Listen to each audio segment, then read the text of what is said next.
तू येणार आहेस की जातेस माहेरी? साथ सोडायला हात धरला नव्हता तुमचा. चला.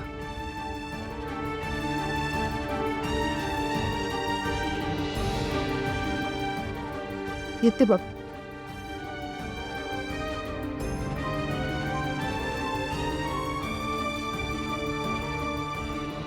अहो अहो अहो ऐका ना.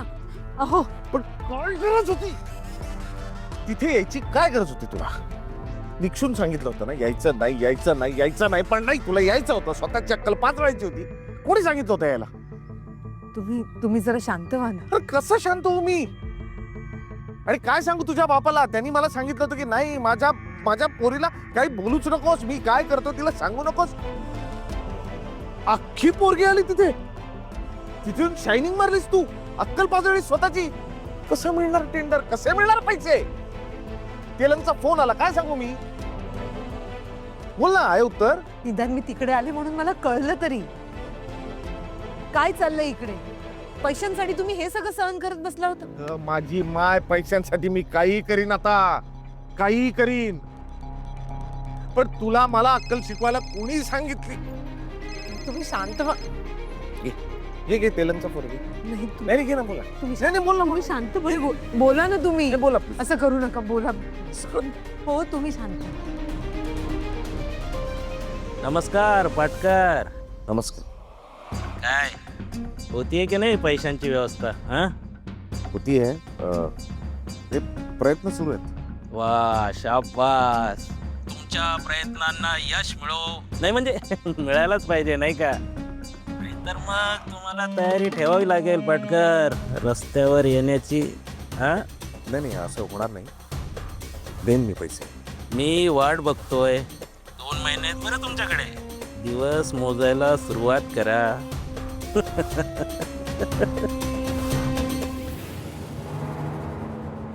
काय म्हणाला ते? परत एकदा धमकी दिली मला. काय? काय काय काय काय सांगू मी त्याला? पैशाची व्यवस्था होत होती, पण नाही, बायको आली, स्वतःची अक्कल पाजळली आणि सगळं घालवलं. हे सांगू? नका ना असं म्हणू. होईल काही ना काहीतरी व्यवस्था, मिळेल तुम्हाला ते टेंडर. ये बाई, तुझ्या सहानुभूतीची गरज नाही आम्हाला. जे काय करायचं ना मी बघेन. तू मध्ये बोल नकोस. मला बोलायचंच नाही ना तुझ्याशी. अहो अहो ऐका ना.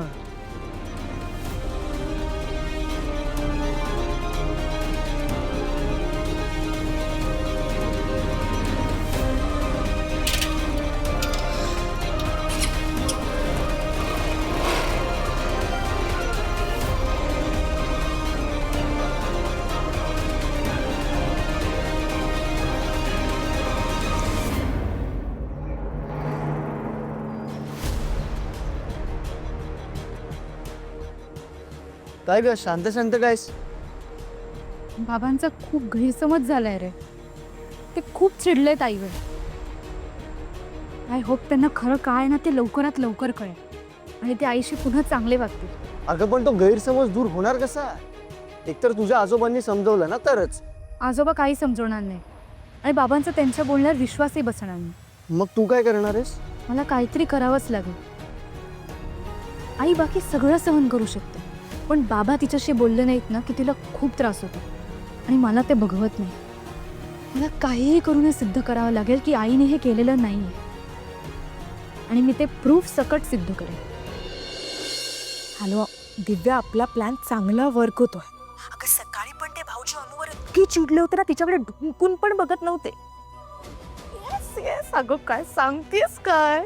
हो ना सीमा, तू जर का रोज मला अशा बातम्या पुरवत राहिलीस ना तर बघ, त्या अनुला घराबाहेर काढायला अजिबात वेळ लागणार नाही. तू ह्याचं टेन्शनच घेऊ नको दिव्या. मी तुला सेकंदाची बातमी वेळेवर देत राहील. मला असं वाटतंय ना, हे सगळं आपल्याला आधीच का नाही सुचलं? आतापर्यंतच्या सगळ्या गोष्टी जर मी तुला सांगितल्या असतात तर आतापर्यंत ती अनु घराबाहेर सुद्धा गेली असती.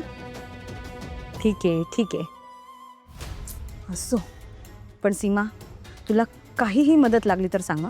त्या अनुला बर्बाद करायला मी वाटेल ते करू शकते. मीही